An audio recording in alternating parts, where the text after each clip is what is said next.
Coucou tout le monde, je vous retrouve aujourd'hui en ce tout premier jour de printemps pour une nouvelle vidéo DIY où je ne vous présente pas un, pas deux, pas trois, mais bien 4 DIY sur le thème du printemps, histoire de décorer un petit peu votre intérieur sur le thème de cette jolie saison toute fleurie. Donc j'espère que ça va vous plaire et je vous laisse avec les images de chaque DIY.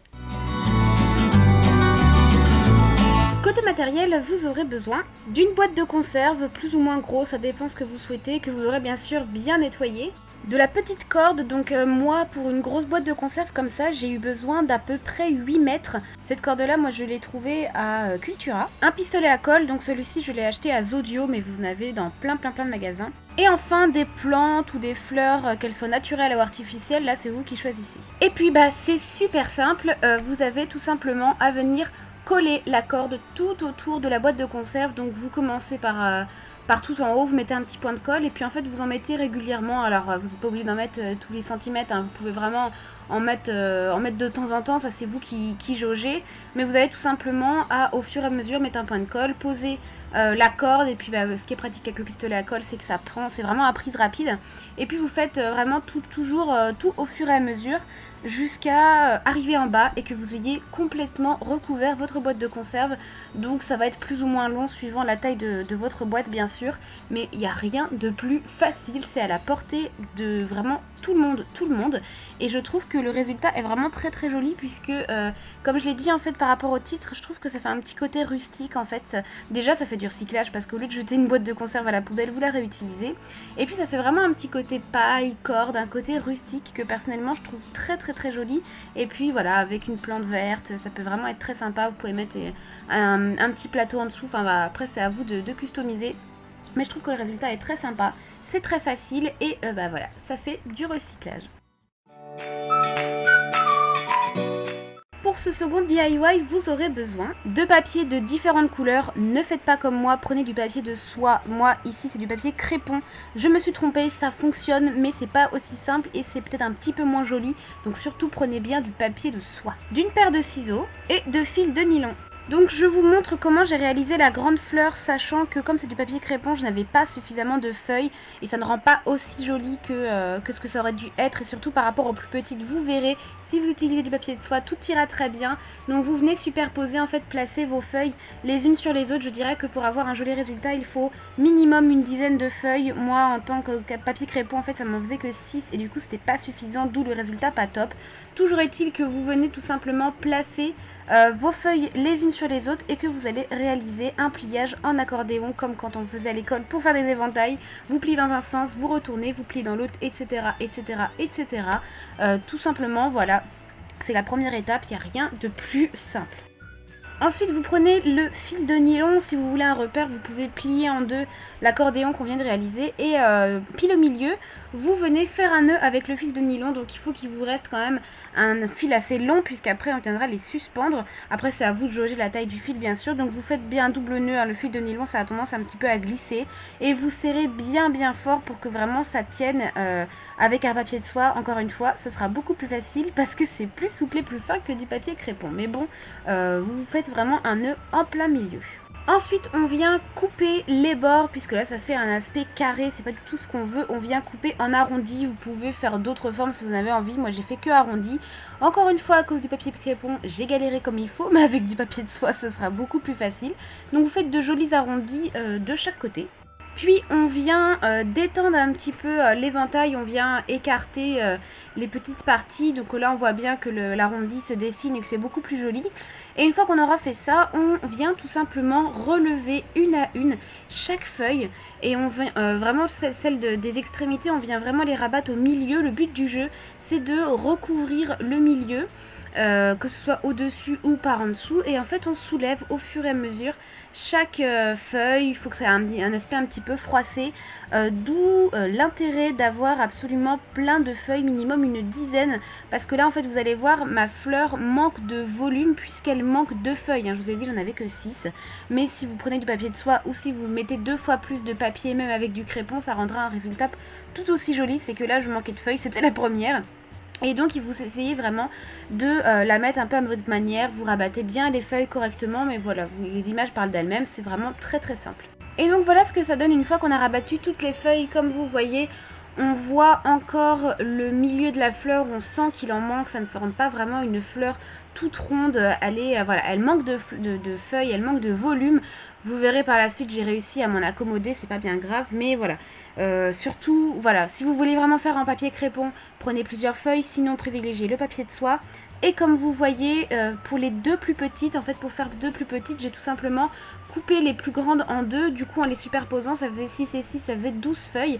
Et vous voyez que même avec du papier crépon, à partir du moment où il y avait 12 feuilles, les fleurs sont beaucoup plus jolies, elles sont beaucoup plus volumineuses, on ne voit plus du tout le milieu. Donc c'est vraiment le nombre de feuilles qui compte. Surtout prenez bien en compte ce paramètre si vous voulez de jolies fleurs.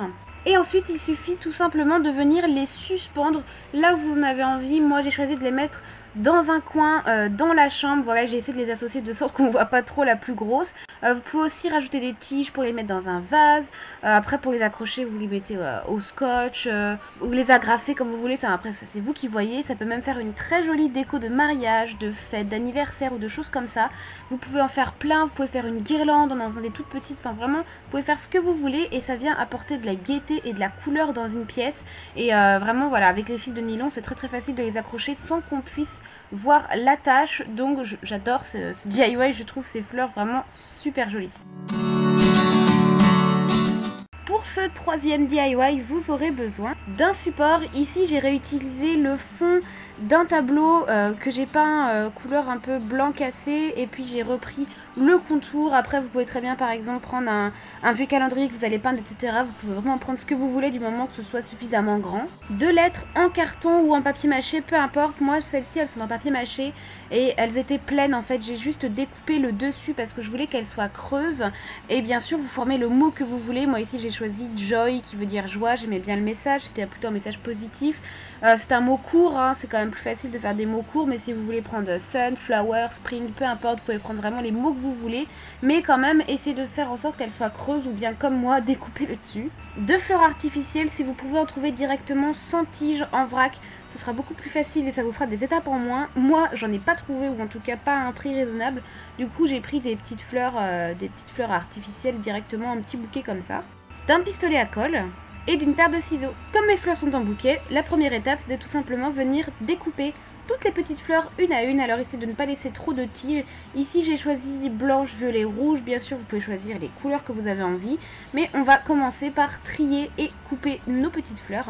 Une fois que tout est fait et qu'on a nos petits tas de jolies petites fleurs, on vient découper les feuilles.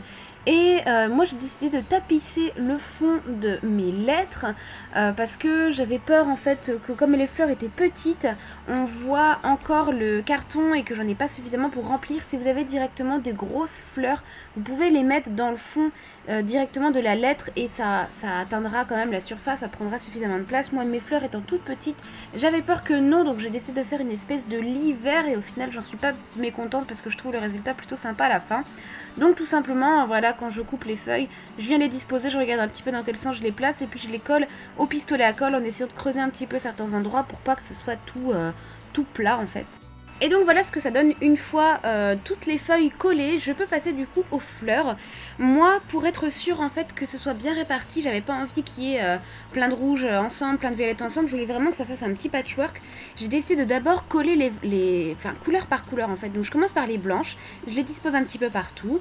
Ensuite je prends la couleur d'après que je dispose un petit peu partout, violet pareil. Et en fait je fais au fur et à mesure pour être sûre qu'elles soient bien mélangées. Si vous mettez toutes les blanches d'un coup, toutes les rouges d'un coup, toutes les violettes d'un coup, et que il sera trop tard en fait, vous pourrez plus vous rendre compte si vous les avez trop mis trop les mêmes couleurs les unes à côté des autres. Alors que là en faisant ça, en les mettant vraiment au fur et à mesure, ça permet de bien répartir les couleurs. Donc je les pose au pistolet à colle, ce qu'il y a de plus classique, j'appuie bien et puis j'essaie d'en mettre au maximum pour qu'on voit presque plus le vert en dessous, que ce soit vraiment bien rempli. Et voilà ce que ça donne une fois que les trois lettres sont faites. Je trouve ça tellement mignon, des petites fleurs partout et on voit des petites pointes de vert, sachant qu'il y a un petit cœur vert au centre des fleurs. Je trouve que ça correspond très bien. Ensuite on va venir disposer nos lettres sur le cadre. Donc moi ce que j'ai fait, c'est que j'ai commencé par placer le O en plein milieu, puisqu'évidemment c'est la lettre du milieu. Donc j'ai mesuré, hein, j'ai vraiment pris 1 mètre pour être sûr qu'il y ait autant de centimètres à gauche qu'à droite, en haut qu'en bas. Donc j'ai vraiment bien mesuré. Et ensuite j'ai placé les lettres en diagonale. Vous pouvez les placer de façon verticale, horizontale, comme vous voulez. Moi je trouvais que diagonale c'était plus sympa. Et j'essaie pareil de les mettre à égale distance du haut, en haut et en bas pareil. Et avec un crayon de bois je viens tracer les contours pour me souvenir où était la lettre finalement, puisque pour pouvoir les coller il va falloir les enlever, sauf qu'après on sait plus où on devait les mettre. Donc faire des petits repères, des patrons comme ça, c'est vraiment ce qui va vous aider. Et puis tout simplement vous venez mettre des gros points de colle au pistolet à colle à l'arrière, vous appuyez très fort et je vous assure que ça tient très bien. Et voilà, si vous voulez rajouter des petits détails vous pouvez, mais moi je trouvais que c'était très bien comme ça suffisait, le côté très coloré des fleurs. Je suis super contente et méga fière de ce tableau. Je trouve ça tellement joli, tellement original, tellement printanier. Et c'est personnalisable à l'infini parce que vous pouvez mettre le mot que vous voulez. Vous pouvez même mettre des prénoms pour mettre dans une chambre d'enfant. Enfin, vraiment, ça peut être un cadeau. Vous pouvez faire le mot que vous voulez ou des symboles, des signes comme vous voulez. Je trouve ça vraiment très joli. Et ça vient complètement égayer une pièce. Nous, on l'a mis dans un petit sas, dans un petit hall parce que c'est tout blanc, il n'y avait pas de déco. Et ça vient apporter une dose de couleur et de fraîcheur. Pour ce dernier DIY, vous aurez besoin d'une ampoule usagée que vous aurez au préalablement vidée. Surtout, faites bien attention, ça casse très facilement. De la petite corde, vous l'aurez reconnu, c'est exactement la même que pour le vase. Du fil de nylon, de notre fidèle pistolet à colle et d'une fleur naturelle ou artificielle. Et ça va être exactement le même principe que pour le vase. On va venir coller la corde tout autour de l'ampoule en recouvrant la partie métallique, si on peut dire. Et donc voilà, on vient tout simplement en mettre tout autour. On recouvre bien le dessus, on laisse quand même un petit trou. Le but du jeu c'est d'y faire rentrer une fleur quand même. Et une fois qu'on a fait ça, on va venir créer une espèce de petite anse. Alors ma caméra décide de couper à ce moment là, mais c'est pas compliqué, hein. Vous coupez la corde, vous créez une petite anse, vous mettez un point de colle sur le bout de la corde et vous venez le rentrer dans le trou pour le coller contre la paroi à l'intérieur. J'espère que je suis claire, histoire qu'on ne voit pas justement le bout du fil. Ensuite on vient accrocher un fil de nylon, donc encore une fois plus ou moins grand suivant où vous voulez l'accrocher. On vient faire un double nœud à l'anse et si on n'avait pas justement créé cette petite anse, on n'aurait pas pu accrocher le petit fil de nylon et ça aurait été un petit peu compliqué d'accrocher notre soliflore. Moi j'ai décidé pareil de le mettre dans un coin. On l'a accroché avec une agrafeuse pour que contre le mur ça tienne et être sûr surtout que ça ne tombe pas parce que si ça tombe ça pète. Et on l'a placé juste à côté du vase parce que comme c'est le même fil, la même corde, ça fait un petit raccord et vraiment c'est très mignon. J'en ai fait qu'une parce que j'ai cassé toutes les autres ampoules en essayant de les vider, mais sinon si vous en faites plusieurs, ce qui est sympa c'est d'en mettre 3 à 3 niveaux différents et tout, ça peut être vraiment super joli. Bien sûr vous pouvez mettre des fleurs naturelles en mettant de l'eau à l'intérieur, ça passe tout à fait. Voilà tout le monde, j'espère que ces 4 do it yourself vous ont plu. N'hésitez pas à me dire quel est votre préféré dans les commentaires, le 1, le 2, le 3 ou le 4. Moi je me suis vraiment éclatée à les faire, vous voyez que c'est pas du tout compliqué et ça vous permet de réutiliser des objets, de faire du tri en fait, de faire du recyclage. Donc surtout n'hésitez pas à me dire ce que vous avez pensé de cette vidéo. Et puis si vous avez des envies de DIY particuliers, n'hésitez pas à m'en faire part. J'attends tous vos petits commentaires. Et puis vous aurez les informations dont vous aurez besoin dans la barre d'infos. Je vous fais des gros bisous et puis je vous dis à très bientôt pour la prochaine vidéo. Ciao ciao.